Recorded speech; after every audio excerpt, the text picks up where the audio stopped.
ব্যক্তিগত জীবন এবং নানা কার্যক্রম, বিতর্কিত কন্টেন্ট, এরকম বহু কার্যক্রমের কারণেই তিনি বিতর্কিত ছিলেন। ডিশ ব্যবসায়ী হয়ে গেলেন আলোচিত সমালোচিত কন্টেন্ট ক্রিয়েটর। তারপরে ব্যক্তিগত জীবন, বউয়ের সঙ্গে ছাড়াছাড়িকে কেন্দ্র করে আত্মহত্যা করতে যাওয়া, অনেক কিছুই তার জীবনে হয়েছে।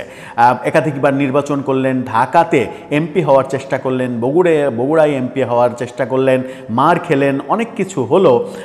বলছি হিরো আলমের কথা। হিরো আলমকে কেন্দ্র করে বহু বিতর্ক বহু সময় উঠেছে। হিরো আলমকে নিয়ে বরেণ্য নাট্যজন মামুনুর রশিদ মন্তব্য করেছিলেন রুচির দুর্ভিক্ষ এসেছে। রুচির দুর্ভিক্ষ নিয়ে হিরো আলম পাল্টা যে অবস্থান নিয়েছিলেন, যে মন্তব্য করেছিলেন, মামুনুর রশিদের মতো সাংস্কৃতিক ব্যক্তিত্বর বিরুদ্ধে মামলা দেওয়ার হুমকি দিয়েছিলেন, অধ্যত্বপূর্ণ কথা বলেছিলেন, সেই ব্যাপারগুলো আমরা দেখেছি। কিন্তু যত বিতর্কই থাক না কেন, যত বিতর্কিত ব্যক্তিই তিনি হন না কেন, তাকে কি রাতের অন্ধকারে দল বেঁধে এসে পিটিয়ে আহত করে মুমূর্ষু করে ফেলে রেখে চলে যাওয়া যায়? এবং সেই কর্মকাণ্ডগুলো কি সমর্থনযোগ্য?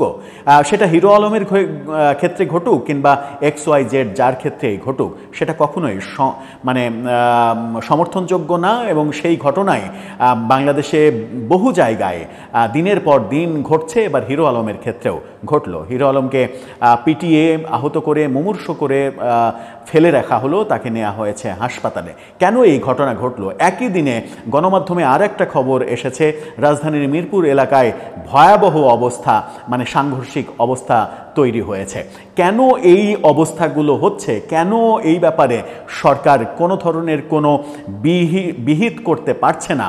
একটু বোঝার চেষ্টা করব কি ঘটলো এই ঘটনা দুটো ক্ষেত্রে, সেটা আলোচনা করে বোঝার চেষ্টা করব। এই ভিডিওতে থাকবেন পলিটিক্স টিভির নিয়মিত আয়োজনে।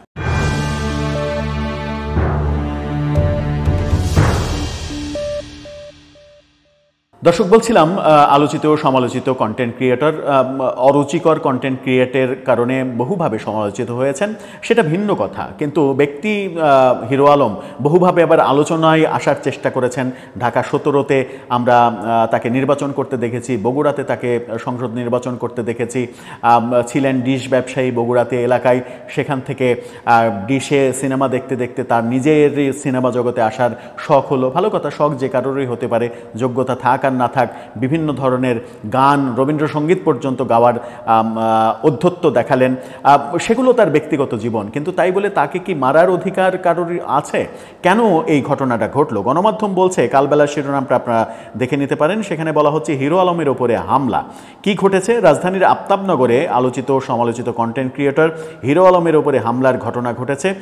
গত রাতে এই ঘটনা ঘটে, রাত 9টার দিকে এই ঘটনাটা ঘটেছে। সেখানে রাত 10:16 হিরো আলমের ফেসবুক পেজ থেকে এই তথ্য জানানো হয়েছে। ওই পোস্টে লেখা হয়েছে, হিরো আলমের ফেসবুক পোস্টটা আপনারা দেখে নিতে পারেন, সেখানে লেখা হয়েছে, আফতাবনগরে হিরো আলমের ওপরে সন্ত্রাসীদের হামলা, অজ্ঞান অবস্থায় উদ্ধার করে মুগদা মেডিকেল কলেজ হাসপাতালে ভর্তি করা হয়েছে।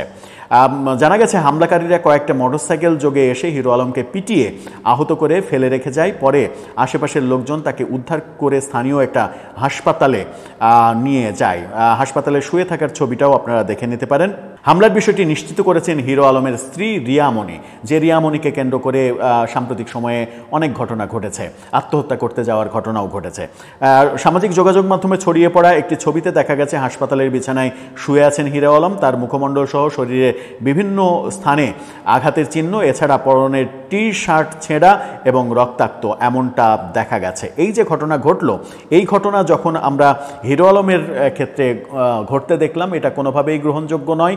এর তদন্ত করে এর পেছনের রহস্যটা বের করা উচিত, এবং বের করে প্রকৃত অপরাধ, এর পেছনের কারণটা কি, কারা যুক্ত, সেটা বের করে তাদের শাস্তির মুখোমুখি করা উচিত।